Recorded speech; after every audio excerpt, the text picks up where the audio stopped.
साधक हो, व्हीबीके ट्रस्टचे स्वयंभू विश्वराजा श्री अमृतमंथनेश्वर कल्किदत्त मंदिर, पाषाणवाडी, शिरूर, घोड नदी, जिल्हा पुणे, महाराष्ट्र येथील पंडित चतुर्वेद सायंटिस्ट श्रीवत्सवक्षा भगवंत परमहंस परिव्राजकाचार्य श्री काशी विश्वेश्वरानंद सरस्वती महाराज यांचे वेदांवरील अतिशय महत्त्वाचे संशोधन म्हणजे वेदमंत्र रक्तगट होय. 8/8/1960 पासून महाराजांचे हे संशोधन समाजाच्या कल्याणासाठी उपलब्ध असून आतापर्यंत लाखो भाविकांनी साधकांनी याचा लाभ घेतला आहे. रक्तगटाप्रमाणे वेदमंत्र जपल्यास, भक्ती केल्यास मानवी जीवन चिंतामुक्त, सुखी, सुरक्षित, संकटमुक्त होते. वेदमंत्र रक्तगट हे जगतारक आहे. संपूर्ण जगाला याचा लाभ होण्यासाठी जास्तीत जास्त शेअर करा. साधक हो, विश्वक्रांती नवे ज्ञान या यूट्यूब चॅनलवर तसेच विश्वधर्म लॉ बोर्ड या फेसबुक पेजवर रोज सकाळी पंडित चतुर्वेद सायंटिस्ट श्रीवत्सवक्षा भगवंत परमहंस परिव्राजकाचार्य श्री काशी विश्वेश्वरानंद सरस्वती महाराज यांची वेदांवरील प्रवचने, तर रोज संध्याकाळी स्वयंभू कल्किदत्त परमेश्वर अवतार चमत्कार या विषयींचे व्हिडिओ उपलब्ध होत आहेत. अवश्य लाभ घेणे. हरिओम दत्त. ओम वक्रतुंड महाकाय सूर्यकोटि समप्रभ निर्विघ्नं कुरु मे देव सर्वकार्येषु सर्वदा. ओम गुरु ब्रह्मा गुरु विष्णु गुरु देवो महेश्वरा गुरु साक्षात् परम ब्रह्म तस्मै श्री गुरवे नमः. ओम दत्त दत्त राम राम ओम दत्त दत्त राम राम. ओम शिव शिव शाम शाम ओम शिव शिव शाम शाम. ओम शांताकारं भुजगशयनं पद्मनाभं सुरेशं ओम विश्वाधारं गगनसदृशं मेघवर्णं शुभांगनं ओम लक्ष्मीकान्तं कमलनयनं योगहृदयानगम्यं वन्दे विष्णुभवभयहरं सर्वलोकैकनाथं. ओम शांती. आतापर्यंत आपण बऱ्याच विषयावरती थोडं विवेचन केलेलं आहे सारांश रूपाने. आज आपण जो विषय घेणार आहोत तो नशिबात काय लिहिले, आपल्या नशिबात काय लिहिले आहे, त्याचं प्रात्यक्षिक काय आहे ते पाहणार आहोत. स्वयंभू कल्किदत्त परमेश्वर अवतार, वेद मंत्र रक्तगट, अणुयुद्ध, धर्मयुद्ध जिंकणे ह्या आपला महत्त्वाचा मुद्दा आहे की प्रत्येक जीवनामध्ये धर्मयुद्ध आपल्या शरीरात चालू आहे आणि त्याचं बरंचसं स्पष्टीकरण आपण केलेलं आहे. तेव्हा आता थोडक्यात सांगायचं का आजचा जो विषय आहे तो आपल्या नशिबात काय लिहिले, त्याचं एक प्रात्यक्षिक आम्ही केलं. बरेच लोक आमच्याकडे येतात कल्किदत्त मंदिरामध्ये, तेव्हा प्रत्येक जणाला आम्ही सांगितलं तुमचे ECG काढा, कार्डिग्राम दाखवा. प्रत्येकाचे कार्डिग्राम पाहिले तेव्हा 3-5 3-5 2 वाकडे तिकडे आधी कोण्या गोत्राकार वाकडे तरकस फाउंडेशन असे अनेक प्रकारचे आढळून आले. मग त्यांना म्हणून तुम्ही आता असं करा, तुम्ही मोडाचं मटकीचं धान्य खा आणि 3 महिन्यांनी या म्हणजे आपण पाहू. बरं, सगळेजण घरी गेले, विचार करीत बसले आणि मोडाचं धान्य त्यांनी खायला सुरुवात केली. पहिल्याने खाल्लं, दुसऱ्याने पण मोडं धान्य खायला, तिसऱ्याने काहीच काय मोडं मटके खायचं शिजून खायला फक्त त्याला मोटकीला कोंब येऊन दिले नाहीत. काय होतं बघू म्हणे. आणि जवळजवळ 3 महिने होऊन गेले. आणि त्यांना परत सांगितलं, या तुमच्या इशीची काळीगाम दाखवा, बघू तुमचा काय बदल झाला का. हा, 1 नंबर आला त्याचा पाहिला. त्याचा व्होल्टेज नंबर 10. 100% त्याची शरीरात प्रगती झालेली आढळून आली. दुसरा आला, त्याची प्रगती 5 mm आली, त्याची 50% प्रगती. आणि तिसऱ्यामध्ये आला त्याचं काळीगाम काहीच नाही, वाकड्या तिकड्या रेषा नाही काय उमटलं. असं का झालं? त्याचं कारण असं आहे. मग त्याला सांगितलं, बा तुम्ही आता जे तुम्ही मटकी धान्य खाल्लं ते मोडाचं धान्य मला दाखवा आणून, कसं खाल्लं, किती काय, मग ठरवू आपण. मग ते ज्यांनी खाल्लं त्यानेच तिघांनी आपली मटकी आणून माझ्या पुढं मांडली. बरं, मोजा आता हे. पहिल्याचं मोजलं ते 10 mm त्याचं मटकीचा मोड कोंब आहे तो 10 mm भरला. म्हणजे त्याची 100% त्याच्यामध्ये ई जीवनसत्व आलं, म्हणजे रूपांतर बरोबर झालं. अवयव बदलले, शरीरातली घटना बदलल्या, नशीब बदललं, नशीब संचित कर्म नाही सगळ्याचं बदलून गेलं. त्याला मटकीचं नशीब बदललं की नाही पहिलं पहा. ही पिष्टमय पदार्थ मटकीचा आहे. आणि ज्यावेळा ते पाण्यात जेव्हा त्याला मोड येतो तेव्हा त्या मटकीचं रूपांतर ही जीवनसत्वात होतं. म्हणजे तिचं जीवनसत्व, तिचं रूपांतर म्हणजे तिचं शरीर कायाकल्प झाला. तसं हा जो मनुष्य होता 1 नंबरचा, त्याच्या मोडाच्या मटकी मोजल्यानंतर ती 10 भरली mm, आणि त्याचा काळीगाम व्होल्टेज तो 10 mm भरला. म्हणजे सांगायचा मुद्दा असा आहे की मोडाची मटकी जितकी पॉवरफुल आली 10 mm आली, तितका त्याचा काळीगाम 10 mm आला. दुसऱ्याची मटकी आली ती भरली 5 mm. मग 5 mm त्याचं फक्त 50%च काळीगाम वर सरकला, बाकी जागेवर आहे. मग असं सांगायचं म्हणजे नशीब कोणाचं जास्त मोठं झालं, ज्याने मटकीचं मोड आपला खाल्ले 10 mm आले त्याचं नशीब 1 नंबरमध्ये आलं. त्याचं प्राप्त कर्म संचित सगळं व्यवस्थित बदलत चाललं, शरीरातले अवयव बदलले, नवे तयार झाले. आणि दुसरा जो होता 5 mm वाला, कारण त्याने ती योजना चांगली राबवली नाही, आळशीपणात घालवली, मध्यम साईड आली, म्हणून त्याच्या आता हे पहिलं जर नंबर 1 म्हणजे 10 mm आलं, तर याच्या शरीरामध्ये नेमकं काय घडलं, मटकीचा कोंब काय येतो, कशामुळे येतो, त्या झाडाला कोंब काय येतात, कशामुळे येतात, नेमकं कारण काय. त्याचं नेमकं कारण छंद आणि स्वर. छंद आणि स्वर आहेत. ऋषी देवता छंद आणि स्वर. ऋषी देवता छंद आणि स्वर आहे, म्हणून याला कोंब फुटले. म्हणजे छंद आणि स्वरामुळे हे मटकीला 10 mm पण वाढ झाली. आणि त्याच्या हृदयामध्ये सुद्धा छंद आणि स्वर या मटकीच्या खाल्ल्यामुळं स्वर सुद्धा ते सुद्धा 10 mm आलं. हे सिद्धांत तिथं सारखा झाला. तसंच दुसरा जो होता तो 5 mm आला, त्याच्या शरीरामध्ये म्हणजे पहिल्यामध्ये काय आलं 10 mm मध्ये, पवमान सोमादेवता शक्ती आली, कुंडळी शक्ती आली, नंतर ऑक्सिजन घेणारे जे जीवाणू होते आले, नंतर काय आलं अजून अल्फा किरण आलं. म्हणजे जीवनाला सुरक्षित ठेवणाऱ्या सगळ्या शक्त्या याला प्राप्त झाल्या. आणि दुसरा जो होता 5 mm वाला, त्याच्या शरीरामध्ये 50% फक्त कुंडळणी, अल्फा किरण, पवमान सोमा आणि ऑक्सिजन घेणारे जीवाणू फक्त 50% राहिले.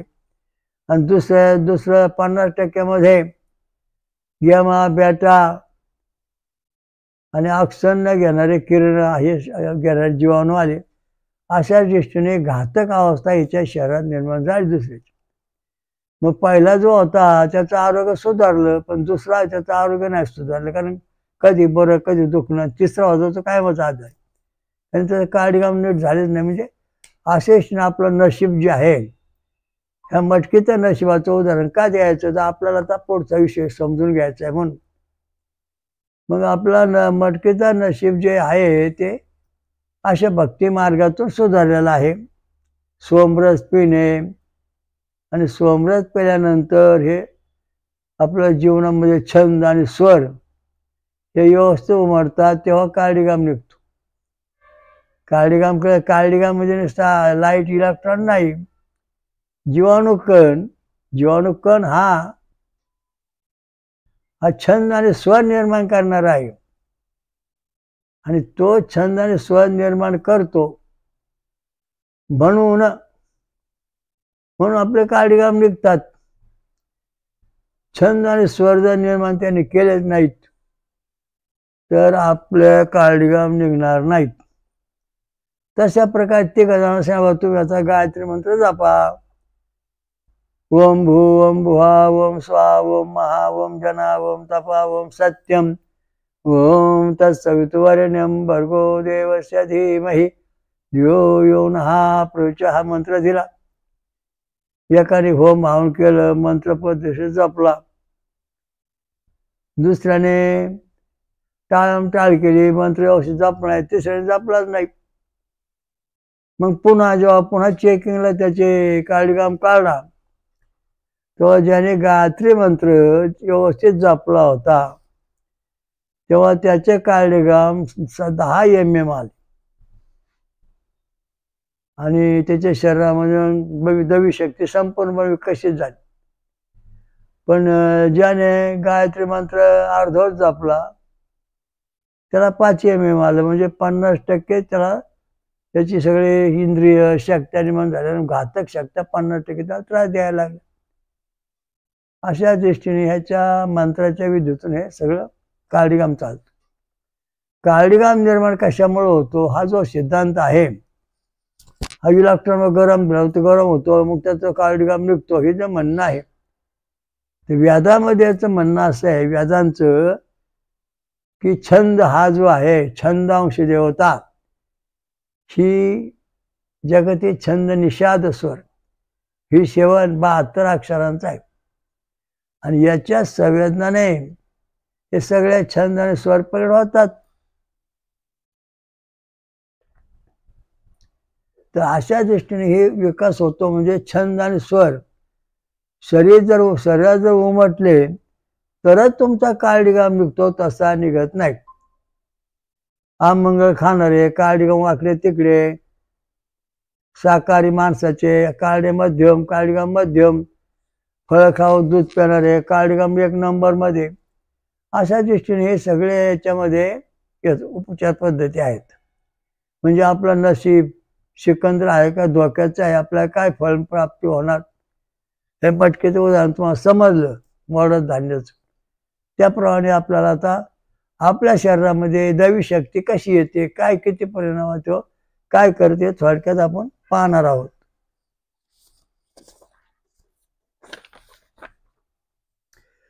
ओम अग्ने विश्वेभिम अग्निभि जोषे ब्रह्म संस्कृत ये देवता ये आयुषो ते विना समया गिराम. पराक्रम प्रगट करणारा हे अग्निदेवा परमेश्वरा,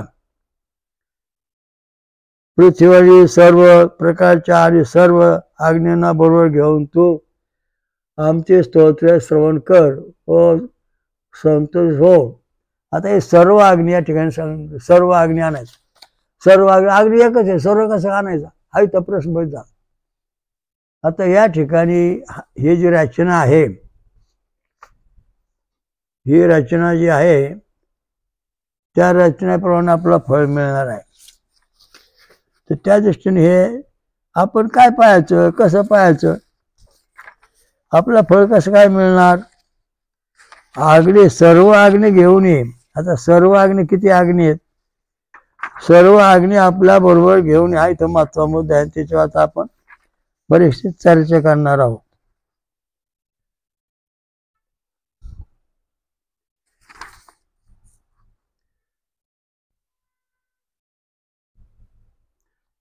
आता या ठिकाणी अनुष्टुप छंद आहे, म्हणजे 3 नंबरचा छंदामध्ये रचना केलेली आहे.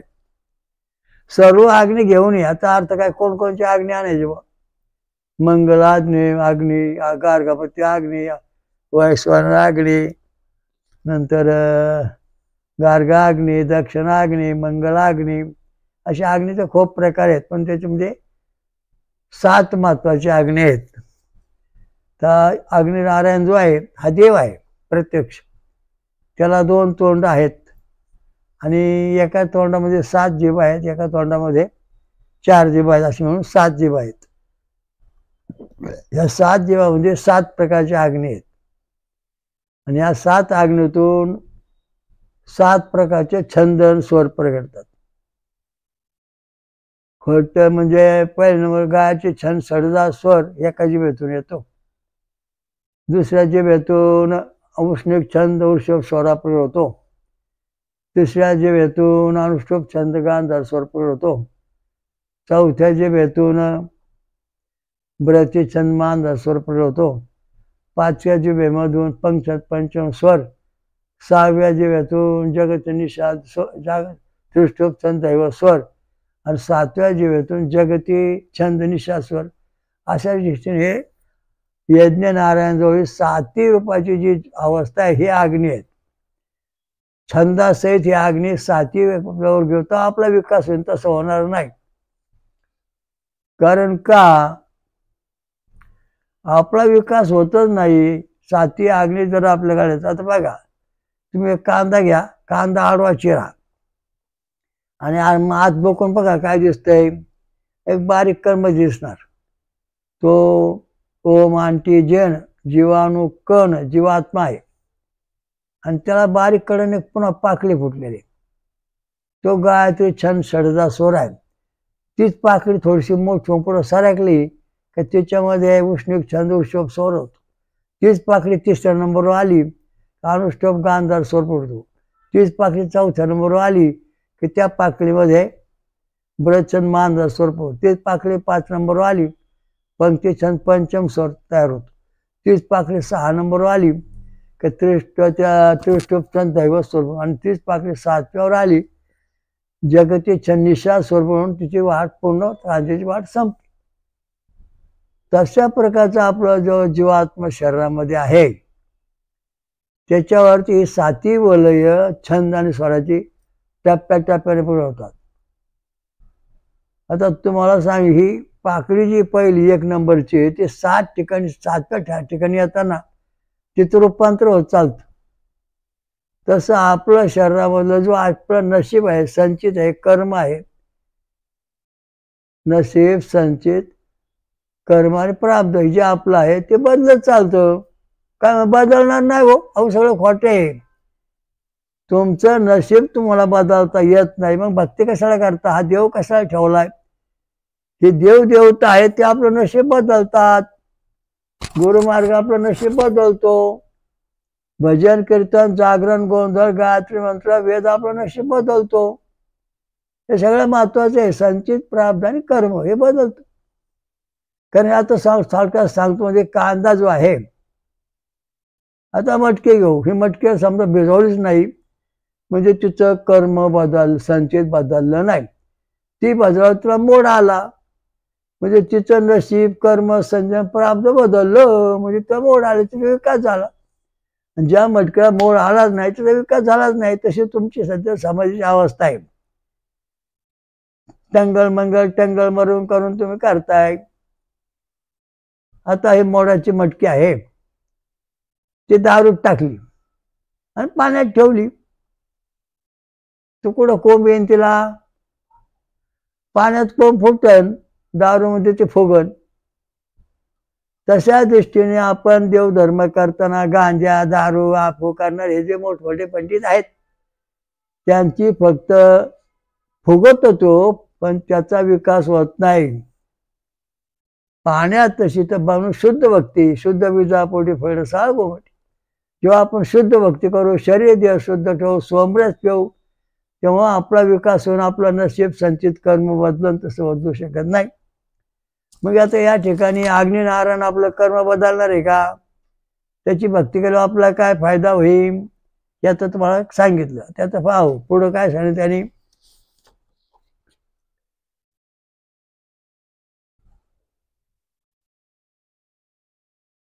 हे अग्नी देवदेवतांमध्ये आहेस व जे अग्नी मानवामध्ये वैष्णव रूपाने आहेत त्या सर्व अग्नीच्या द्वारे आमच्या स्तुतीचे वाचेचे स्तोत्र परिपूर्ण पठणाचे परिपूर्ण महत्व परिपूर्ण वृंगित कर वृंगित वाढव.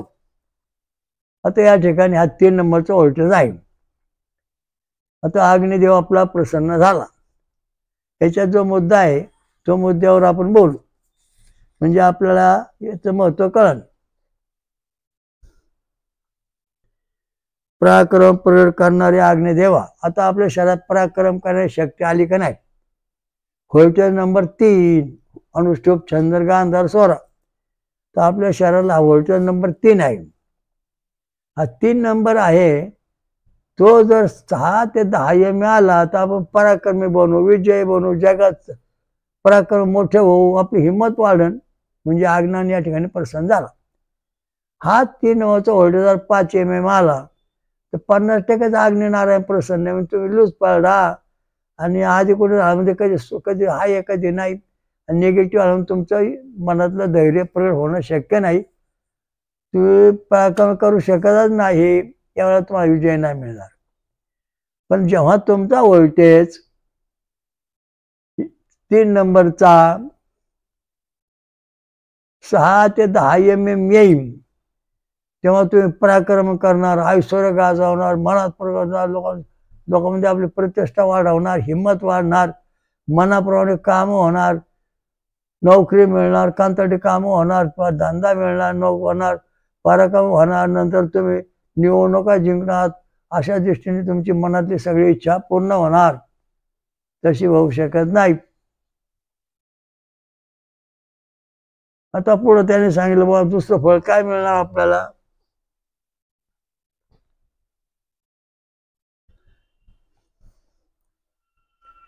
पृथ्वीवरील सर्व जे अग्नी आहेत ते अग्नी सिद्धी जे आहे सगळ्या ते आपल्याला आता प्राप्त होतात का. व्होल्टेज नंबर 3 याच्या जर 6 ते 10 mm काळजीगाम आपला 3 नंबर आला तर आपल्याला अग्नीमध्ये जेवढ्या सिद्धी आहेत अनंत कोटी ब्राह्मण सिद्धी जे आहेत तेवढ्या सिद्धी आपल्याला प्राप्त होतात तेवढ्या शक्ती प्राप्त होतात. जगामध्ये महान साधू ऋषीमुनी संशोधक शास्त्रज्ञ सगळे ते प्रकट होतात. पण तोच MM जर 3 किंवा 4 MM आला तर 40% त्याचा विकास 60% धोक्यात. अशा दृष्टीने या ठिकाणी 3 नंबरचे व्होल्ट अग्निदेवाची आपण भक्ती करता होम हवन करतोय देवाची रोज पूजा करतोय होम आहुती सोडतोय. मग हे बरोबर आहे का नाही. मग हा यज्ञ जो यज्ञ नारायण आहे तो आपला प्रश्न होतो की नाही. एकदा काय झालं खूप मोठा दुष्काळ पडला 100 वर्ष काहीच मिळालं का. देवाने दानवांची लढाई सुरू झाली त्याच्यामध्ये देव मरायला लागले दानव राक्षस जय झाला.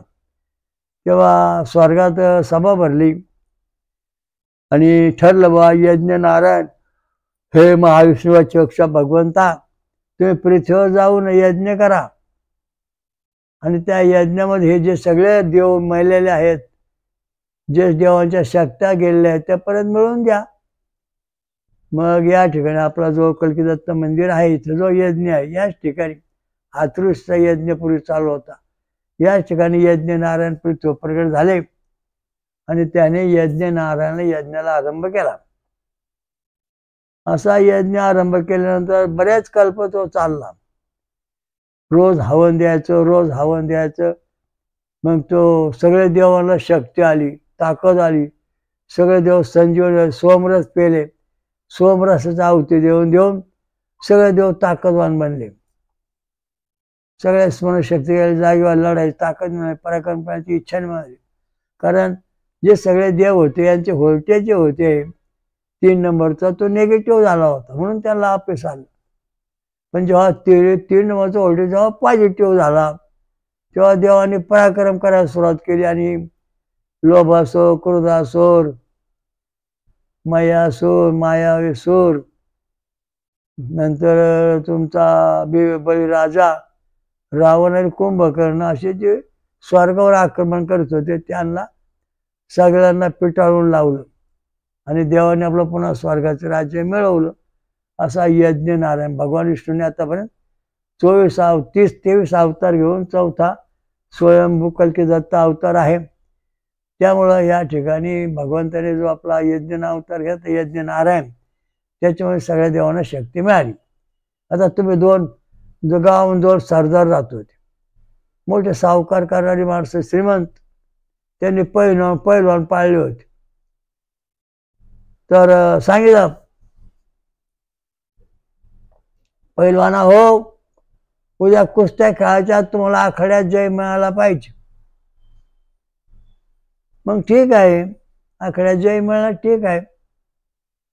मग एका श्रीमंताने त्या पैलवानाला खारी खोबरं खुराक लागेल, काय लागेल ते खुराक घ्या, कुस्ती जिंकलीच पाहिजे. दुसरा जो होता चुंगूस, कंजूस, त्याने त्या पैलवानाला ते म्हणलं, कुस्ती खेळा, माणसांगात हिंमत पाहिजे, तेव्हा तो जय मिळतो. असं गप्पा मारल्या नुसत्याच पोकळ गप्पा काढा जो बैठे. असं करता करता यांचा जो 3 नंबरचा व्होल्टेज आहे ह्या पैलवानाचा, पहिल्या खोराकवाल्याचा, तो पॉझिटिव्ह 10 mm आला. त्याची आत्मिक शक्ती बळकट वाढली, ताकद आली. आणि दुसरा जो होता पैलवान होता त्याचं 5 mm वर काळडीगाम आला 3 नंबरचा. आणि रंगारंगा कुस्ती सुरू झाली. ज्याला खुराक होता त्यांनी हा खुराक नसणारा पैलवान पाडून टाकला. तेव्हा जय कोणा झाला? ज्याने खुराक घेतला त्याला त्याचा जय झाला. तशी आपल्या देवांची आज अवस्था आहे. आपल्या देवांना नैवेद्य नाही, व्यवस्थित हवन नाही, त्यामुळं आपले देव कमकुवत झालेले आहेत. त्यामुळं आपल्याला कधी जय प्रसन्न होणार नाहीत आणि कधी जय पण मिळत नाही.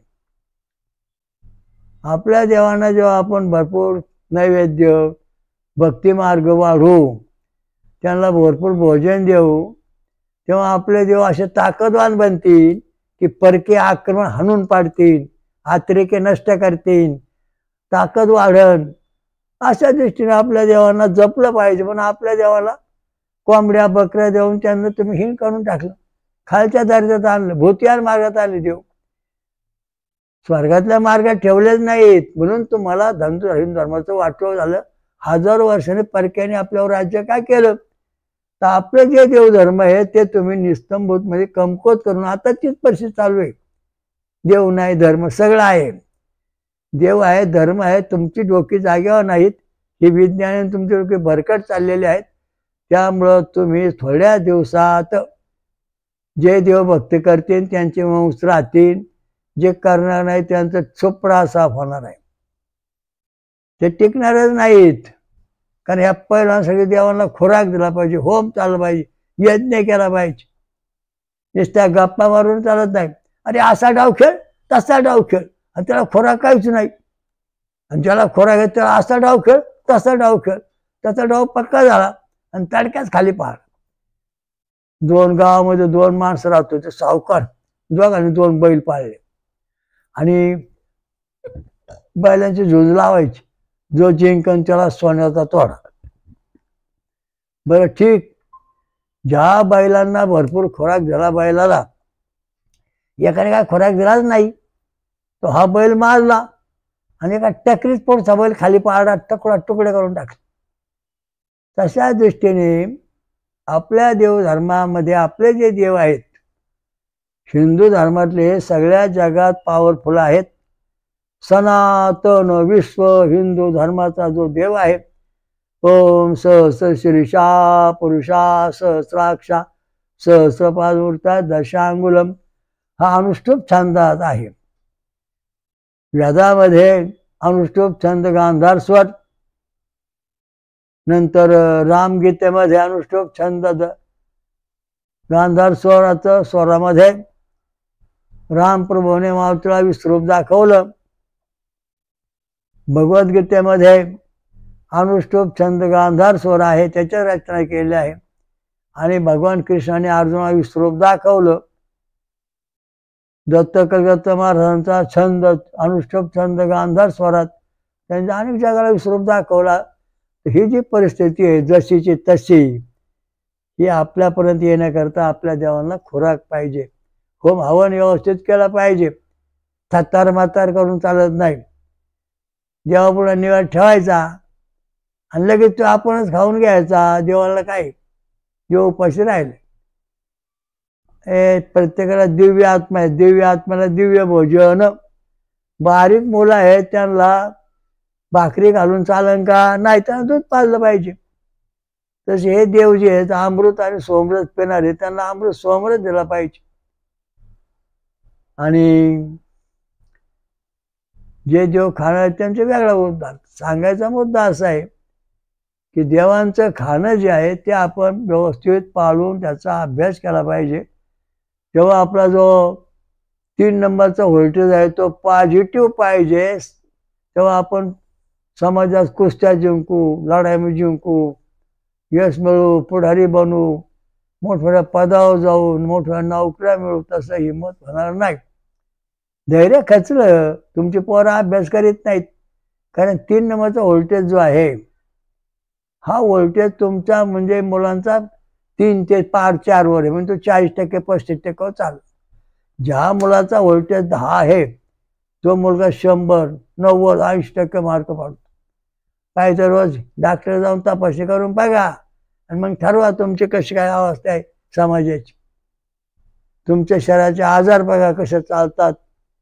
3 नंबरचा व्होल्टेज जर तुमचा चांगला असेल तर तुमच्या शरीरामध्ये वैश्वानर नावाचा अग्नी आहे. तो वैश्वानर नावाचा अग्नी आपलं जीवन जगवतो. वैश्वानर अग्नी हा जीवात्मा आहे, परमात्मा आहे. तो आपल्या शरीरामध्ये व्यवस्थित कार्य करतो. हा इथं महत्त्वाचा मुद्दा आहे. आणि तो मुद्दा आपण पाहतो आहोत की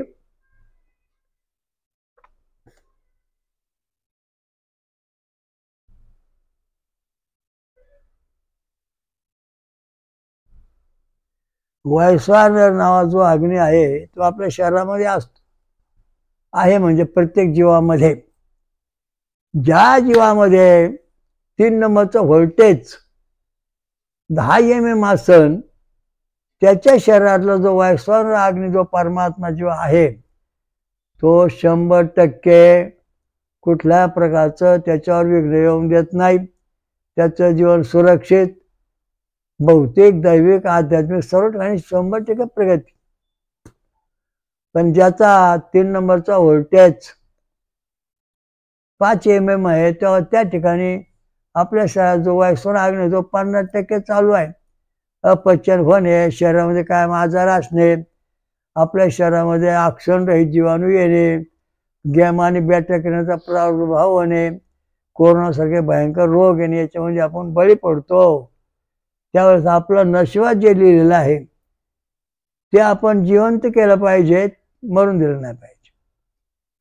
वैश्वानर अग्नी जो परमात्मा आपल्या शरीरामध्ये आहे, वासुदेव सतमृत हे स्थिती, तो वैश्वानर नावाचा जो अग्नी आहे तो आपल्या शरीरामध्ये 6 ते 10 mm कायम पाहिजे. 3 नंबर व्होल्टेज. तेव्हा तुम्हाला कुठं काय आजार होणार नाही, कारण तुमच्या शरीरामध्ये आक्षण असणारे जीवाणू आहेत, कुंडली जागी आहे, पवमान सोमा जागा आहे, अल्फा किरण व्यवस्थित आहेत. त्यामुळं तुमचं शरीराचं सुरक्षित अन्न, पाणी, औषध आणि वातावरण हे जे प्रदूषण आहे तुमच्या शरीरावर काही परिणाम करू शकत नाही. तुमचं जीवन धडधाकट. मग आपलं नशीब सिकंदर, आपलं नशीब पवित्र पहिल्या नंबरमध्ये आणलं. आपल्या नशिबात जे लिहून ठेवलंय की आपला वैश्वानर जो परमात्मा आहे तो आपला पूर्ण प्रसन्न झाला पाहिजे. तो झाल्यानंतर आपण जग जिंकू शकू, तसं जिंकणार नाही. अरे तू नोकरी जा ना, त्याला जाता येईल काय राव की त्याला कवर कटकर करायची. बरेच जण नोकरी न करताना घरी बसले. मला म्हणले महाराज की पोरा नोकरी सोडून घरी बसल्यात, मला इशी काढून घेऊन या. आणला. 3 नंबरचं व्होल्टेज 3-4 म्हणले आत्मिक पॉवर संपली.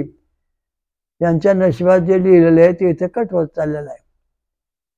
3 आलं 30% याचे पॉवर्स, आणि याच्या शहरामध्ये गॅमा बेटा अक्षर न देणारे जीवाणू म्हणजे अणुबॉम्बचे कण. फार धैर्य खचून टाकलं. काहीच का ह्या कोंबडं का बकरं का ह्या भावाच्या अंगात त्या बायाच्या अंगात आलं वारं असं हंडेन तसं काही होत नाही. तुमचा व्होल्टेज डॉक्टरकडून सुधरून घेतल्याशिवाय तुमची प्रगती होत नाही, किंवा सोमरस सतत पेल्यानंतर तुमची प्रगती झाल्याशिवाय राहत नाही. जोपर्यंत तुमचा 3 नंबरचा व्होल्टेज खाली आहे तोपर्यंत तुम्हाला पैसा मिळणार नाही. तुम्ही कर्जबाजारी होणार. माझ्याकडे जवळजवळ 1 लाखापेक्षा जास्त लोकांनी आपलं व्होल्टेज दाखवले. त्याच्यामध्ये जवळजवळ 10% लोक कर्जबाजारी आहेत.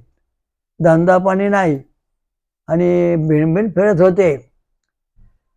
त्याचं कारण आहे की 3 नंबरचं व्होल्टेज लक्ष्मीचा व्होल्टेज आहे. पैसा मिळवून देणारा जगन्माता लक्ष्मी या 3 नंबरमध्ये विष्णू यांचा व्होल्टेज आहे. तो हवा स्वर अग्नी हा दुसरा कोण असून महाविष्णू आहे. तो आपल्या शहरात कार्य करतो. त्याच्यावर महालक्ष्मी आहे, ते आपल्या शहरामध्ये वैशिष्ट्यपूर्ण आहे.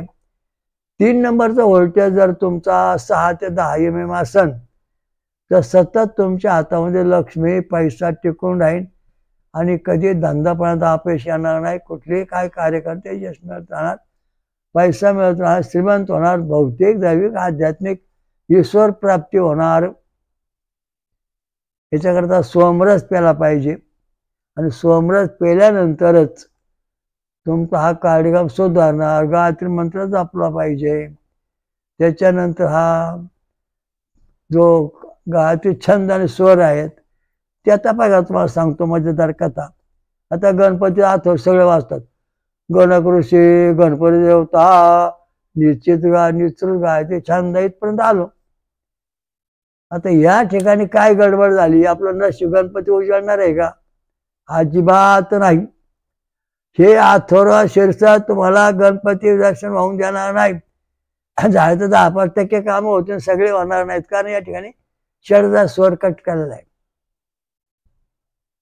हा षडजा स्वर जर आपण जेव्हा उच्चारू, गणकृषी गणपती देवता छंदा षडजा स्वरा असं जेव्हा आपण म्हणू, तेव्हा आपला 3 नंबर जो व्होल्टेज आहे, आपल्या शहराचा जो व्होल्टेज आहे तो एकदम 100%. आता या ठिकाणी बघा माझ्या कशी आहे. गणकृषी ऋषी देवता छंद आणि स्वर. आता याच्यामध्ये आपण हिशोब करू. आपल्या शहरात दैवी शक्तीचं नशीब किती काय आहे, गणपती आपलं नशीब किती उचलून धरतो. 100 भागिले 4 किती झाले? 25. गणकृषी 25 मार्क. गणकृषी गणपती देवता 25 मार्क. अनुष्टुप छंद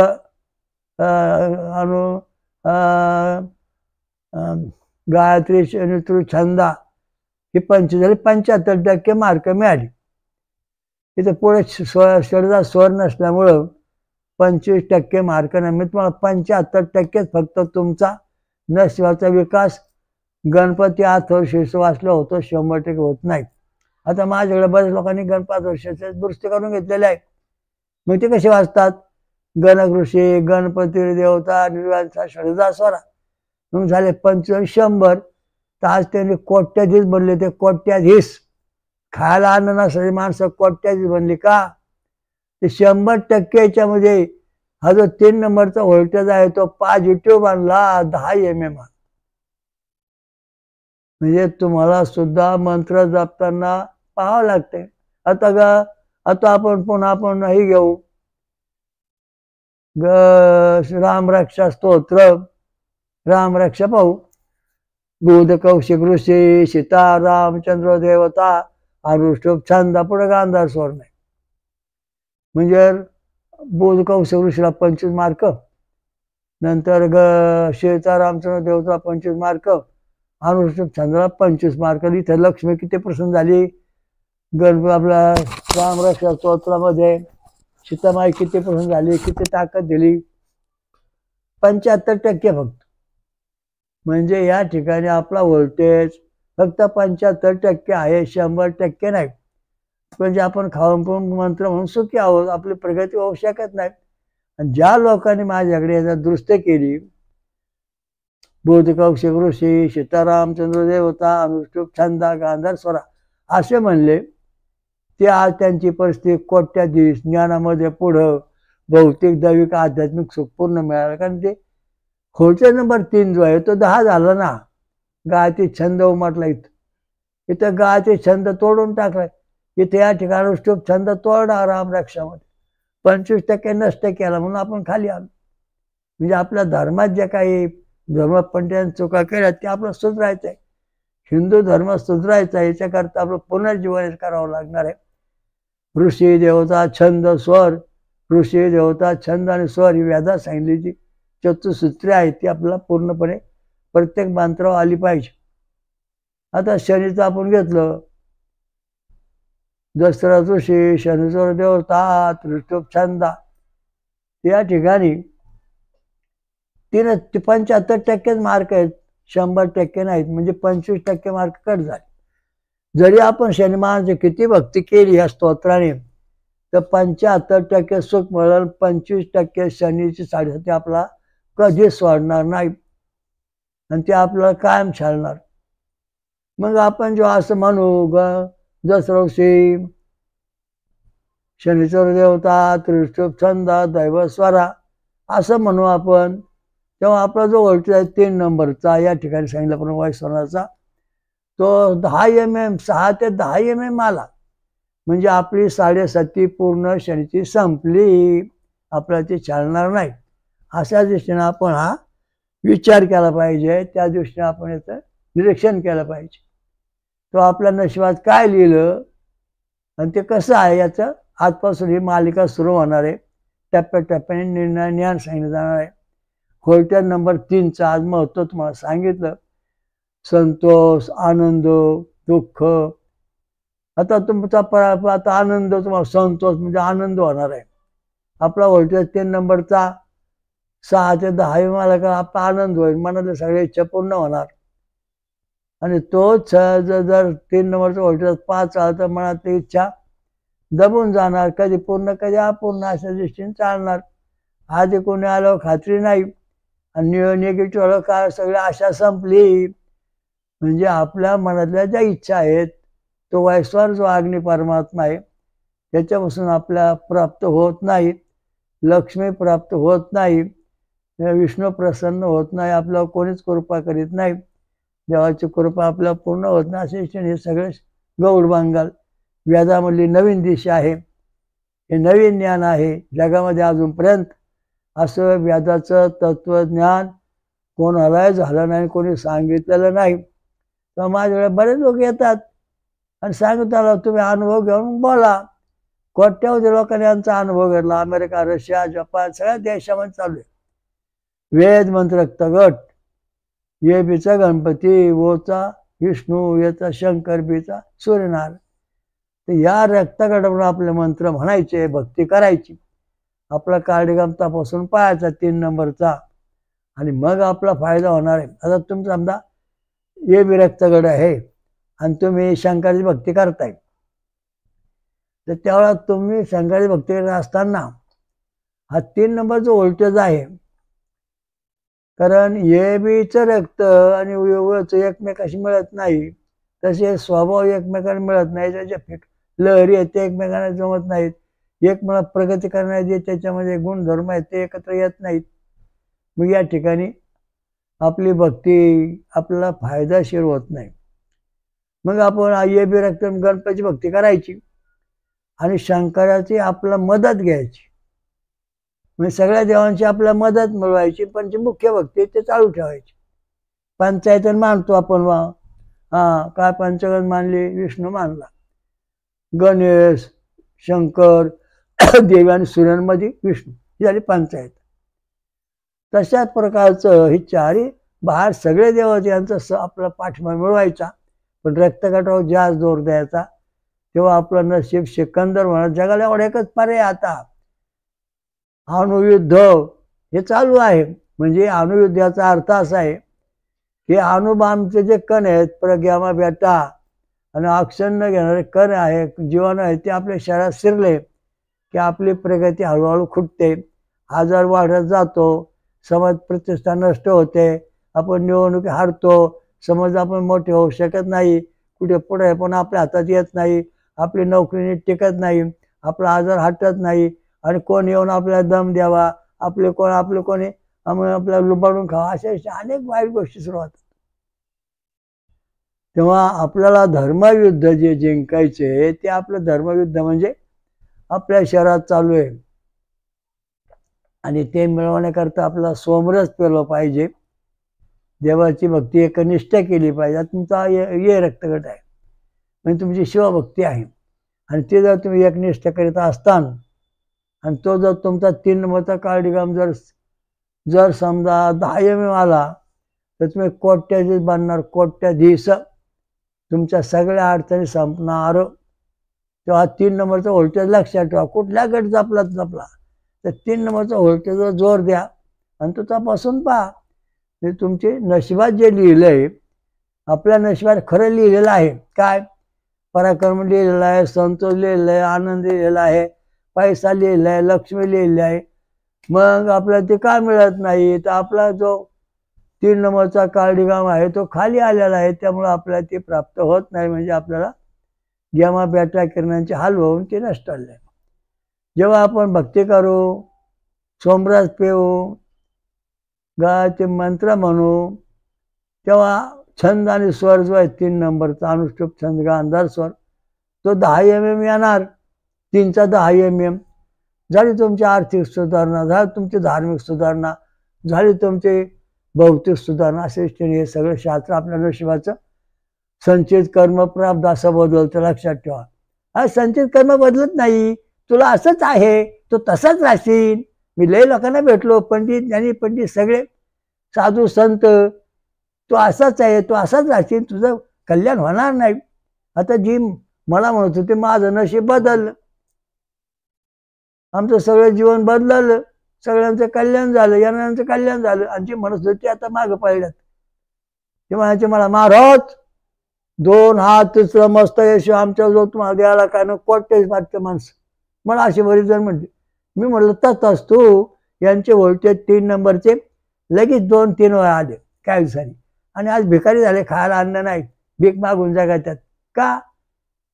तुम्ही साधू संतांची निंदा करू नका, त्यामुळे तुमचे व्होल्टेज कमी होत चालले.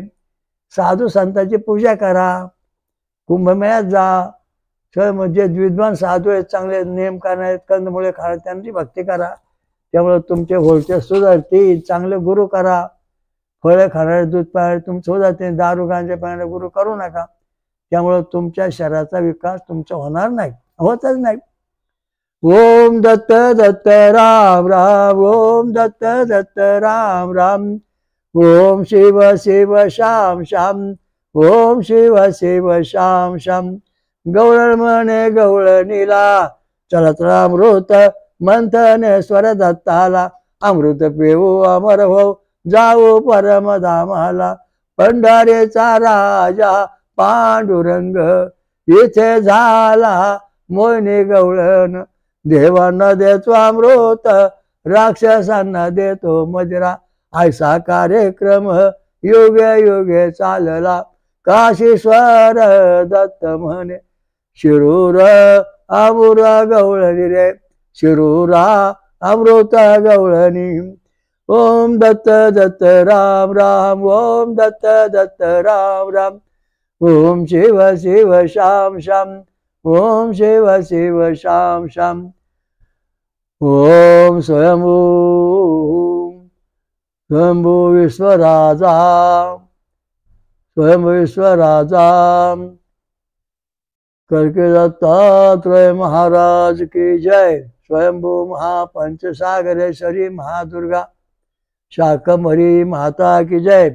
सूर्यदेव देवता की जय. साधु संतन की जय. धर्म की जय हो, धर्म की जय हो. हरिओम दत्त. ओम शांती शांती. सर्व साधकांनी महाराजांच्या या वेदमंत्र आणि रक्तगट संशोधनाचा प्रचार करावा. VBK ट्रस्ट ची योजना बेकारी संपविणे.